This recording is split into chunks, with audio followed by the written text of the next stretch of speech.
my name's Imran. This is about circular photographs, and this is my cat, Prince. I recently got a Google phone, and the other day I was driving and I got curious, and so I asked it, hey Google, why are photographs rectangular? According to DP Review, photographs are rectangular because that is the way most people want an image to look, so the top, bottom, and sides are cropped by the rectangular shape of the sensor. Yeah, that, and because, if you had a circular photograph, well, not as much area, the image quality is going to be lower. You're going to have less information than with a rectangular, right? So that's why images are rectangular. There was actually a camera that used to be circular way back when. This camera was called the Kodak One, and yes, it took circular photos. So it got me thinking, if I took a film camera like, say, this guy, the Pentax K1000, very reputable student camera, and if I were to, let's say, open the back and, cut a hole in it or something where it's circular instead of rectangular, would I produce circular images? I think so. So we're gonna try that. Well, I'm not gonna cut a hole in it, of course. What I'm gonna do is I'm going to create a piece of paper that fits over this so that instead of being rectangular, it's gonna be circular.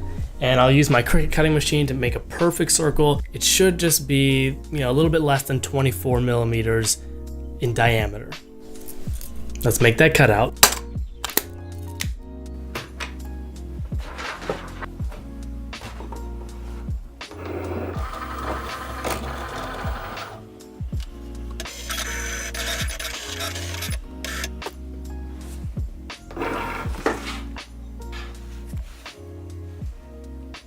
Okay, so you got it to cut pretty nicely.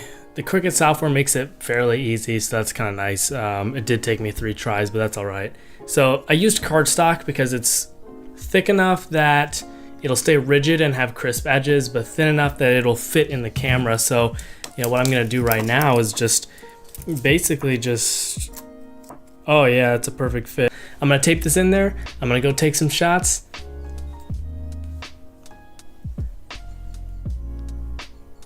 I'm gonna go take some photographs, and then I'm gonna get it developed. We'll see what happens. All right, it's a new day, and everything you saw before in this video was shot last night. I went out this morning and shot a roll of Fujifilm Superior Extra 400, pretty cheap film. I didn't want to use like Portra 400 for something that I wasn't totally sure was gonna work, but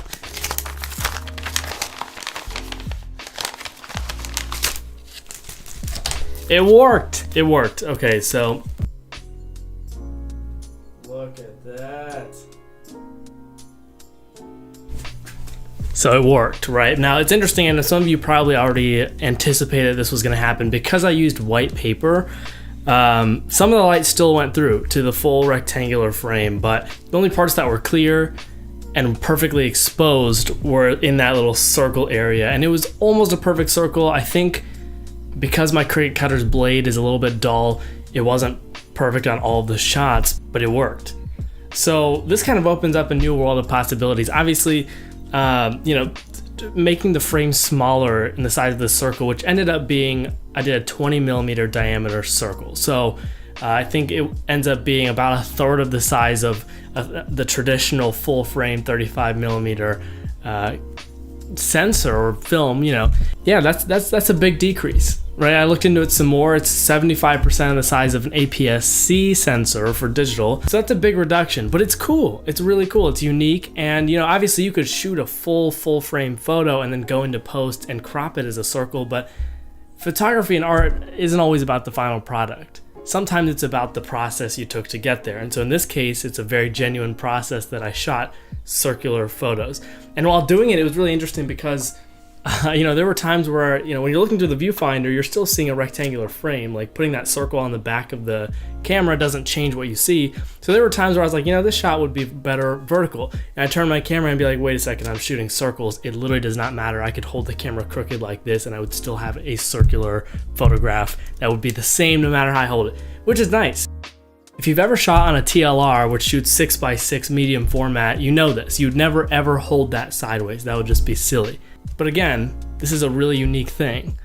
And I think I'm gonna try it out with different patterns. Again, like having that Cricut cutter makes it possible to make a lot of different crisp patterns. And next time I'll probably use black paper so that it doesn't let as much light through. And you'll see on some of these images here that in the full rectangular, 36 by 24 frame, you can still make out what some of the objects are outside of the circle a little bit, but it's dark, it's blurry, it's just underexposed and not what it's supposed to be. But after cropping in Photoshop with the perfect circle, my God, these images are fun to look at. Now we know that if you ever wanted to reduce the size of your photos by 66%, just to take them in a weird circle instead of doing that post crop in Photoshop, you can create genuinely circular negatives, and that's neat.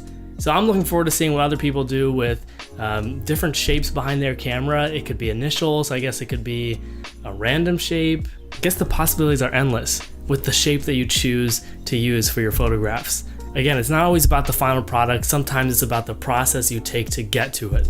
And in this case, it meant cutting a nice 20mm circle, taping it behind my camera, and figuring it out. If you liked this video and having me do this little experiment to see if I could take circular videos and you want to see more, comment saying so and let me know what shape I should try next, or pattern, whatever it might be. I'll do it.